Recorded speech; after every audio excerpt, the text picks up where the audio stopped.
શક્તિ ત્રણ પ્રકારની છે. શક્તિના પ્રકાર ત્રણ છે: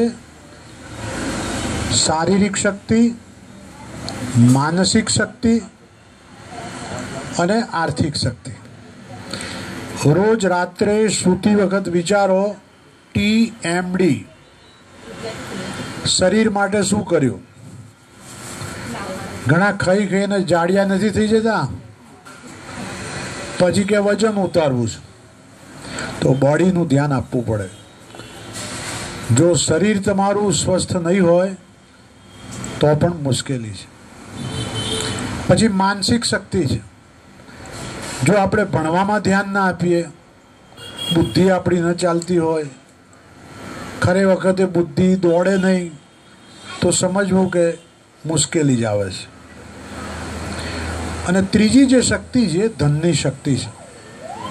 તો ધનની શક્તિ જે છે એ મેં તમને વર્ણન કર્યું એમ દુનિયા શક્તિને પૂજે છે. અને અત્યારે પણ કયો દેશ પૈસાદાર છે એ જોવામાં આવે છે. અત્યારે પણ કયા ભાઈ પૈસાદાર છે. હમણાં પેલો શેઠિયો આવે તો હું આવો આવો આવો કરીને બોલાવું છું. તો એના પરથી એક વસ્તુ સમજી લો, મોટા મોટા મહારાજો પંડિતો પણ તમે જોજો, સ્ટેજ પર બેઠા હોય અને એકદમ પેલો શેઠિયો આવે, આવો આવો, સીધો સ્ટેજ પર જાય અને બચારા નીચે પ્રેક્ષકો તાલીઓ પાડ્યા કરતા હોય. તો દરેક જગાએ શક્તિની વેલ્યુ તો છે જ. એટલે આ ચાણક્યના બી શબ્દ છે. ચાણક્ય એમ કહે છે કે મારા કુટુંબમાં કોઈ શક્તિહીન ના થાય. તો ભગવાનને એ પ્રાર્થના કરવાની છે કે કોઈ શક્તિહીન ના થાય. એ મોટી પ્રાર્થના છે. બીજી પ્રાર્થના બહુ સરસ છે. તો પેલો મને એમ કહે છે કે શક્તિ તો આ બહુ સાંભળવા જેવું છે. તો ધન કયું? તો ધનની અવસ્થા છે. લખો, મગજમાં રાખો. ધનની અવસ્થા છે. કેટલી અવસ્થા છે? 3. આદ્ય વિદ્યાધનમ. જીવનની શરૂઆતની અવસ્થામાં ધન કયું ખબર છે? વિદ્યા. હવે આ છોકરો બેઠો છે અને જરૂર વિદ્યાની જ છે. આને વિદ્યાની છે, તારે વિદ્યા. જો ભણ્યા નહીં હો તો કશું નહીં થાય. જે લોકો નથી ભણ્યા અને નોકરીનો ફાંફા પડે છે ને પૈસાને, એ લોકોને મળો આ મોટાઓને ખબર પડશે. કારણ કે વિદ્યાની બહુ જરૂર છે ભાઈ. તો જીવનની શરૂઆતમાં શું કમાવવું? તો વિદ્યા કમાઈ લો.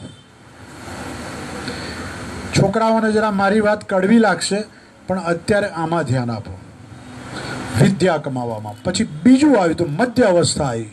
એટલે પેલો પ્રશ્ન પૂછે કે મધ્યમાં શું છે? તો મધ્ય તું ધન એ વચ. મધ્ય અવસ્થામાં પૈસો જરૂરી છે. પૈસો જરૂર હોય તો ઘરમાં ફ્રીજ આવ્યું, ટીવી આવ્યું, ફલાણું આવ્યું, કલરવાળું ટીવી આવ્યું, મોટું ટીવી આવ્યું. કારણ કે ઘરમાં સોફા સેટ જોઈએ. એવા સોફા સેટ લાખ રૂપિયાના સોફા છે. આજે જ કશુંક લેવા જોઈએ, જબરજસ્ત પૈસા હોય છે. ગાડી લેવા જાઓ તો તમે મારુતિ લાવ્યા, એટલે પેલો બાજુવાળો ભાઈ બીજી ગાડી લઈ આવે. હવે તો ઓડી ગાડી આવી મોટી, તો નવું નવું આવ્યા જ કરે.